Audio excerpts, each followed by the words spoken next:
വാതിൽ. തുറക്കാൻ. തുറക്ക്. തുറക്കടാ.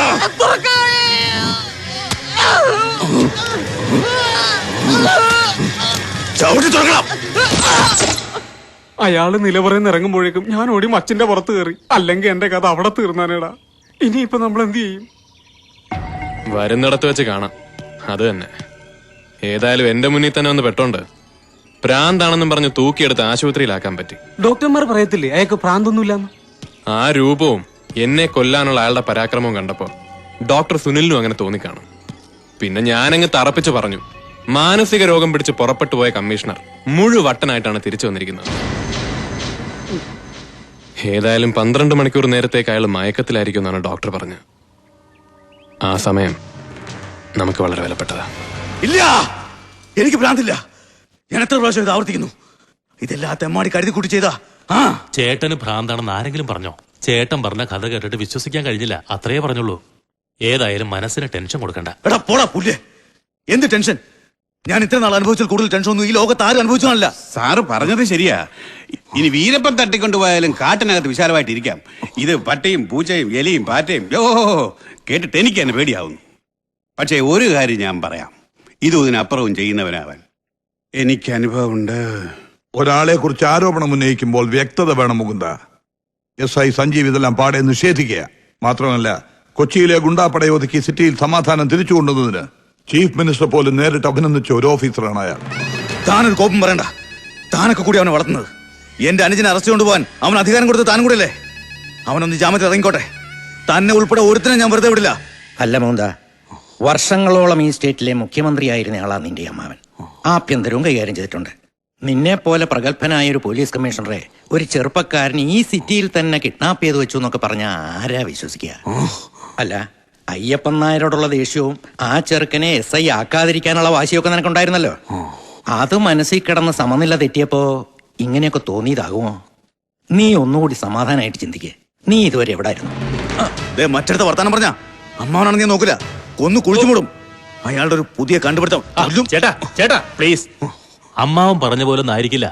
ചേട്ടൻ പറഞ്ഞത് സത്യമായിരിക്കും. ദേ നോക്ക്, ചേട്ടനെ വേദനിപ്പിച്ച ഒരുത്തനെയും ഇനി അവന് ഇന്ത്യൻ പ്രധാനമന്ത്രി സപ്പോർട്ട് ചെയ്താൽ പോലും ഈ മാധവൻ വെറുതെ വിടില്ല. ഇന്ന് തന്നെ ഡിസ്ചാർജ് ചെയ്യാന്ന് പറഞ്ഞിട്ടുണ്ട്. നാളെ തന്നെ ചേട്ടന്റെ ആവശ്യപ്രകാരമുള്ള അന്വേഷണം തുടങ്ങിയിരിക്കണം. ആ റാസ്കലിനെ ഇന്ന് തന്നെ അറസ്റ്റ് ചെയ്ത് അകത്താക്കണം സാർ. അവന്റെ തൊപ്പി തെറിപ്പിക്കുമെന്ന് ഞാനും ഒരു പ്രതിജ്ഞ എടുത്തിരുന്നു. അവന്റെ തൊപ്പിയോ തലയോ തെറിപ്പിക്കുന്ന ഈ മൂന്നിനൊരു പ്രശ്നമല്ല. നിമിഷം കൊണ്ട് നടത്തിയിരിക്കും. അവന്റെ ശവം പോലും വീട്ടുകാർക്ക് കാണാൻ കൊടുക്കില്ല. Cool down mister Mukundan. നിങ്ങൾ പറയുന്നത് പരിപൂർണമായിട്ട് വിശ്വസിക്കാൻ ഞങ്ങൾക്ക് പ്രയാസമുണ്ട് മിസ്റ്റർ മുകുന്ദൻ. വിശ്വസിപ്പിക്കാനല്ലേ അന്വേഷണം ഇവിടെ തുടങ്ങണമെന്ന് ഞാൻ പറഞ്ഞത്. വർഷങ്ങളായിട്ട് ആൾതാമസത്തിൽ കിടക്കുന്ന ഈ വീടിന്റെ നിലവിൽ അവനെ പൂട്ടി. എന്താണാവോ സാറുമാരെല്ലാരും കൂടെ? എന്താ നിങ്ങളുടെ പേര്? ഗോപാലപിള്ള. GP പിള്ള എന്ന് വിളിക്കും. എക്സ് മിലിറ്ററിയാ. നിങ്ങൾ ഇവിടെ താമസിക്കുന്ന ആളാണോ? അതെ സാർ. പക്ഷെ ഇടയ്ക്കിടയ്ക്ക് പാലക്കാട്ടുള്ള എന്റെ സ്വന്തം വീട്ടിലേക്കൊന്ന് പോയി വരും. ഇതെന്റെ ചേട്ടന്റെ മോന്റെ വീതത്തിലുള്ളതാ. അവരൊക്കെ അങ്ങ് സിംഗപ്പൂരിലായതുകൊണ്ട് ഞാനായിപ്പോ ഇതെല്ലാം കൂടെ നോക്കി നടത്തുന്നു. തന്നെ ഇവിടെ ഞാൻ കണ്ടിട്ടില്ലല്ലോ. അതിന് സാർ ഇവിടെയൊന്നും വന്നിട്ടില്ലല്ലോ. ഇഡിയറ്റ്! ഇവൻ കള്ളം പറയാ. ഈ വീടിനകത്ത് നിലവറയിൽ എന്നെ പൂട്ടിയിട്ടത്. ഈ സാർ എന്ത് ഭ്രാന്തൊക്കെയായി പറയുന്നത്? നീ എന്നെ ഭ്രാന്തെന്ന് വിളിച്ചല്ലേ? കൊല്ലും മുകുന്ദൻ. സാർ, ഈ വീടിന്റെ അണ്ടർഗ്രൗണ്ടിൽ ഒരു നിലവറ ഉണ്ട്. ഞാൻ കാണിച്ചു തരാം. നീ കള്ളം പറഞ്ഞ് പോലീസിനെ കളിപ്പിക്കാനാ റാസ്കൽ. ഇതാണ് സാർ ഞാൻ പറഞ്ഞ അണ്ടർഗ്രൗണ്ടിലേക്കുള്ള വഴി. എന്റെ ദൈവം, ഈ സാർ എന്തൊക്കെയാ പറയുന്നത്? ഇത് ഞങ്ങളുടെ തേങ്ങാപ്പറയിലേക്കുള്ള ഇടതാഴിയാ. ഈ ഭാഗത്ത് പുരയിടം കുറെ താഴ്ചയാണെന്നേ ഉള്ളൂ. താൻ വേണ്ടി പോരുത്. ഞാൻ കേട്ടാ മനസ്സിലാവും.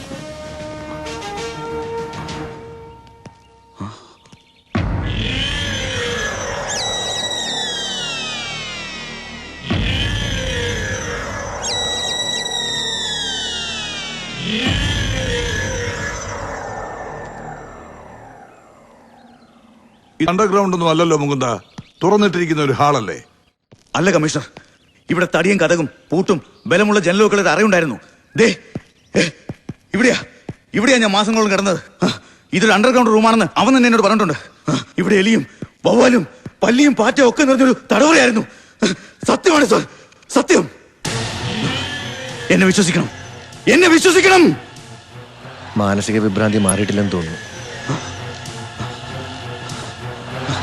എന്താടോ തനിക്ക് ഞാൻ പറഞ്ഞ വിശ്വാസമായില്ലേ? വിശ്വാസമായില്ലേ എന്ന്? വിശ്വസിക്കണമെന്ന് ആഗ്രഹമുണ്ട് സാർ. പക്ഷേ അവനെ ആ തെണ്ടി റാസ്കൽ സഞ്ജീവിനെ ക്വസ്റ്റ്യൻ ചെയ്താൽ തത്ത പറയുമ്പോൾ എല്ലാം ഞാൻ പറയിക്കാം. ഞാൻ ഇനി എന്ത് പറയാനാണ് സാർ?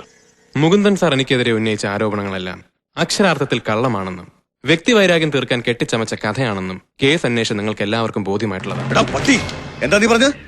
നീ ആരോടാ കളിക്കുന്നറിയോ? മിസ്റ്റർ മുകുന്ദൻ മേനോൻ, നിങ്ങൾ അവിടെ ഇരിക്കൂ. സർ, ബഹുമാനപ്പെട്ട DGPയോട് എനിക്ക് പറയാനുള്ള ഒന്ന് മാത്രമാണ്. ഇവൻ കള്ളനാണ്. ഇവന്റെ തന്ത പെരും കള്ളനാണ്. അങ്ങനെയുള്ളൊരുത്തിന്റെ വാക്ക് വിശ്വസിക്കരുത്. വെറുതെ ഒരു വാക്ക് വിശ്വസിക്കുകയല്ലോ മിസ്റ്റർ മുകുന്ദൻ. തെളിവുകളല്ലേ നമുക്ക് പ്രധാനം. താനൊന്നും അന്വേഷിച്ച ഒരു തെളിവും കിട്ടില്ല. ഇവൻ എനിക്ക് വിട്ടതാ. മിനിറ്റുകൾ കൊണ്ട് ഞാൻ സത്യം പറയിക്കാം. ഇയാളെ ഹോസ്പിറ്റലിൽ അഡ്മിറ്റ് ചെയ്യാൻ നല്ലതെന്ന് തോന്നുന്നു. മാനസിക നില ഇപ്പോഴും ശരിയായിട്ടില്ല.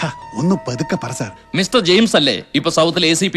അതെ സാർ, ഇന്നലെയാണ് അനിരുദ്ധന്റെ കയ്യിൽ നിന്ന് ചാർജ് ഏറ്റെടുത്തത്. അപ്പോ തന്നെ മോഹൻദൻ സാറിന്റെ പരാതിയിൽപ്പെട്ട മറ്റൊരു പ്രതിയായ ബാലന്റെ വീട്ടിൽ പോയി ചോദ്യം ചെയ്തു. സാർ, അവനോട് ഈ കാര്യങ്ങളൊക്കെ ചോദിച്ചപ്പോ ഏതോ യക്ഷിക്കഥ കേട്ട് അന്തം വിട്ട് കണ്ണും മിഴിച്ച് നോക്കി നിൽക്കുന്ന പോലെയാ. മുകുന്ദൻ സാറിന്റെ അബോധ മനസ്സിൽ എന്തോ ഒരു ദുസ്വപ്നം കിടപ്പുണ്ട്. മനുഷ്യ ശരീരത്തിൽ 72,000 നാഡീ വ്യൂഹങ്ങളാണല്ലോ. അതിലൊരെണ്ണത്തിന് ഒരടി കിട്ടിയാ പോരെ സാർ, മൊത്തം കൺട്രോളും പോവും. പുല്ലേ, തെമ്മാടത്തിനും പറഞ്ഞോണ്ടല്ലോ. നീയും കൂടി ചേർന്ന ചതി നടത്തിയെന്ന് എനിക്ക് ഉറപ്പാ. ഒരു ഡിപ്പാർട്ട്മെന്റ് എൻക്വയറി എനിക്ക് വേണ്ട. ഇവനെ ഞാൻ കൈകാര്യം ചെയ്തോളാം.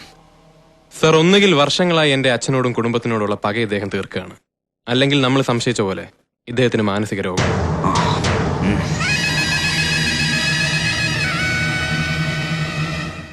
സർ, എനിക്ക് വേണ്ടി ഒരു സാക്ഷിയെ ഹാജരാക്കാൻ സാർ അനുവദിക്കണം.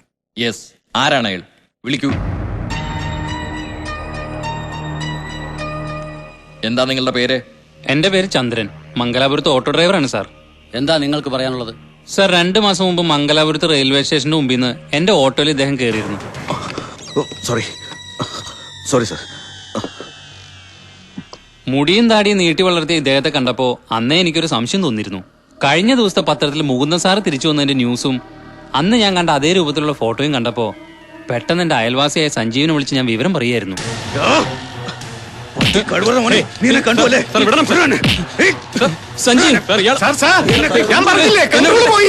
മുകുന്ദനെ പിടിച്ചോണ്ട് പോകൂ. ഹലോ.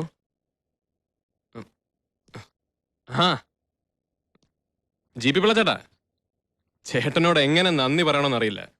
അത്രയ്ക്ക് ഗംഭീരമായിരുന്നു ഇന്നലത്തെ പ്രകടനം എന്നറിഞ്ഞു. ആ, ഞാൻ ഇന്ന് തന്നെ നേരെ ഒന്ന് കാണുന്നുണ്ട്. Okay, thank you very much. നിന്നെ ഞാൻ വെറുതെ വിട്ടു എന്ന് കരുതിയല്ലേ?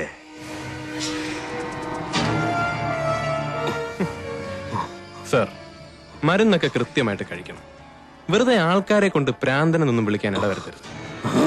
നിന്റെ തല വെട്ടിയെടുത്ത് ഉപ്പിലിട്ട് ഞാൻ നിന്റെ കുടുംബം കത്തിച്ച് ചാമ്പലാക്കും. കൊള്ളാം, പഴയ സ്വഭാവം വിട്ടിട്ടില്ലല്ലേ?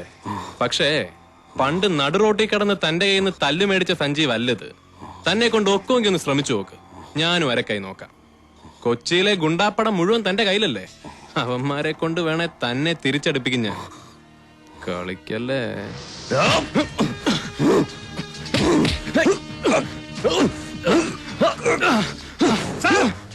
വീട്ടിൽ തല്ലുകൊള്ളാൻ തുടങ്ങിയോ സാർ? ആ പയ്യനെ ഒന്ന് വിടണം സാർ, ഒന്ന് വിടണം സാർ. തൊട്ടുപോലെ തന്നെ സാർ, എനിക്ക് മനസ്സിലാകാത്തോണ്ട് ചോദിക്കുക. സ്വന്തം കൈപ്പടെ തന്നെയാണല്ലോ സാർ ആ കത്തെഴുതി വെച്ചിട്ട് പോയത്? ആണല്ലോ. ആ കത്ത് ഞാനും കണ്ടതാ. എന്നിട്ട് സ്വയം എവിടെയൊക്കെയോ ചുറ്റിക്കറങ്ങി തിരിച്ചു വന്നിട്ട് ഇപ്പോഴും പഴയ വൈരാഗ്യം തീർക്കാൻ വേണ്ടി ഇവരാണ് ഇതൊക്കെ ചെയ്തതെന്ന് പറയണത് കഷ്ടമാണ്. അത് ഞാൻ സ്വയം എഴുതിയതല്ല. അല്ല അല്ല, മുറിക്കകത്ത് പൂട്ടിയിട്ട് എന്നെ ഇവൻ ഇലക്ട്രിക് ഷോക്ക് അടിപ്പിച്ചഴിച്ച. അത് ശരി. അപ്പൊ ഈ പറഞ്ഞതെല്ലാം കൃത്യമാ? എന്താ സാറിന് ചെറിയ വട്ടുണ്ടെന്നുള്ള കാര്യം ഇളകിയോണ്ട് നീ എണ്ണിക്കോ. ദിവസങ്ങൾക്കൊക്കെ ഇതിന്റെ ശിക്ഷ മൂന്നും തന്നിരിക്കും. അല്ലാതെ മാമ്പള്ളി മൂന്നും മേനോൻ ജീവിച്ചിരിക്കില്ല. ഇളകി, ശരിക്കും ഇളകി. കേട്ടോ സഞ്ജീവ, മുജ്ജമ്മത്തിൽ നീ രാമനും ഇയാൾ രാവണനുമായിരുന്നിരിക്കാം. അല്ലെങ്കിൽ നീ കൃഷ്ണനും ഇയാൾ കംസനും. അല്ലാതെ നിന്നോട് ഇത്ര വൈരാഗ്യം തോന്നേണ്ട കാര്യമുണ്ടോടാ? ഉണ്ട് സർ.